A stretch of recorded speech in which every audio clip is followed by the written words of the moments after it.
সে যাত্রার উদ্দেশ্য হচ্ছে আমরা জানি জন্মের পর থেকেই আমরা জানি ভারতবর্ষে নানা ভাষা, নানা মত, নানা পরিধান, বিবিধের মাঝে দেখো মিলন বাহান। এই কবিতা পড়েই আমরা কিন্তু মানুষ হয়েছি ছোট্টকালে। কেন এই কবিতাটা?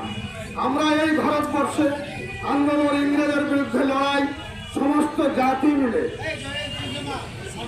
হিন্দু, মুসলিম, জৈন, খ্রিস্টান, আরো বিভিন্ন জাতি, কোল ভিল, এখানে ভারতবর্ষে নানা রকম জাতি বাস করে। সবাই মিলে আমরা লড়াই করে ভারতবর্ষকে স্বাধীন করা হয়েছিল ইংরেজের হাত থেকে। আজও কিন্তু আমরা পুনরায় দেখছি সেই ইংরেজ বিজেপি সরকার যে বাংলাকে বিভাজন করে, বাংলাকে ভাগ করে, বাংলার মানুষকে বিচ্ছিন্ন করে, ধর্মের সুশুরি দিয়ে। আরে বাবা, মন্দির তো সারা বাংলায় অনেক আছে।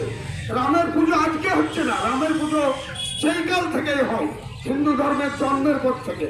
সেই রামের জন্মভূমি নিয়ে সেই মন্দির নিয়ে এত তারা কিসে? উদ্দেশ্য একটাই, উদ্দেশ্য হচ্ছে মানুষকে ভাগ করে দাও, হিন্দু মুসলমানকে ভাগ করে দাও, খ্রিস্টানদেরকে ভাগ করে দিয়ে তাদের রাজনৈতিক ফায়দা লুটার তাদের ধারণা। এই ধারণাকে বাংলার মানুষ কখনোই মেনে নেবেন না। সে দেশে রবীন্দ্রনাথের জন্ম, নজরুলের জন্ম, যেখানে স্বামী বিবেকানন্দের জন্ম, সেই দেশে কখনো মানুষকে ভাগ করতে পারবে না। বাংলার মানুষ বুঝে যে আমরা একসঙ্গে বড় হয়েছি, একসঙ্গে লেখাপড়া করেছি, এক কলেজে পড়াশোনা করেছি, আর সেখানে মানুষকে ভাগ করে দেওয়ার যে চক্রান্ত। আমি শুনছিলাম পরশুদিন টিভি মিডিয়াতে, বলতে চাইল যে যে দেশে আজকের মন্দির কি নেই, বাংলায় অনেক মন্দির আছে, কেন এত ঘটা করার উদ্দেশ্য একটাই, সামনে লোকসভা।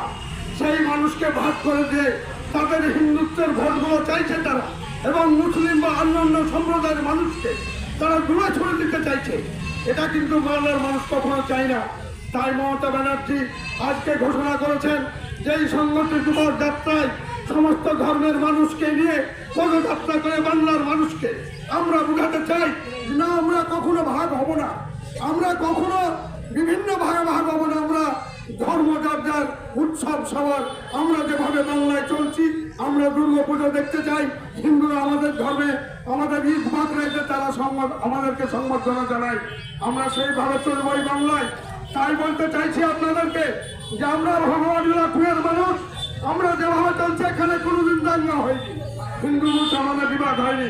আমরা ভাই ভাই বোনের মতো চলাফেরা করি, আমরা একসঙ্গে উঠা বসা করি, একসঙ্গে রাজনীতি করি। এই রাজনীতিকে বিভাজন করতে আমরা দেব না।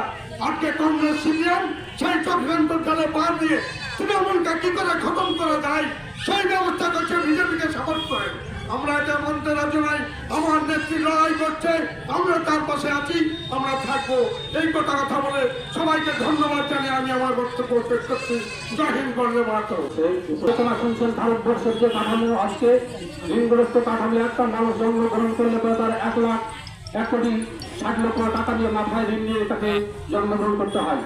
সে ভারতবর্ষে আজ 22শে জানুয়ারি রামলীলার নামে নদীর যে রাজনীতি চক্র চলছে, ধর্মের যে সুশ্রয় দিয়েছে, এই সুশ্রয় দিয়ে রাজনীতি করতে চাইছে।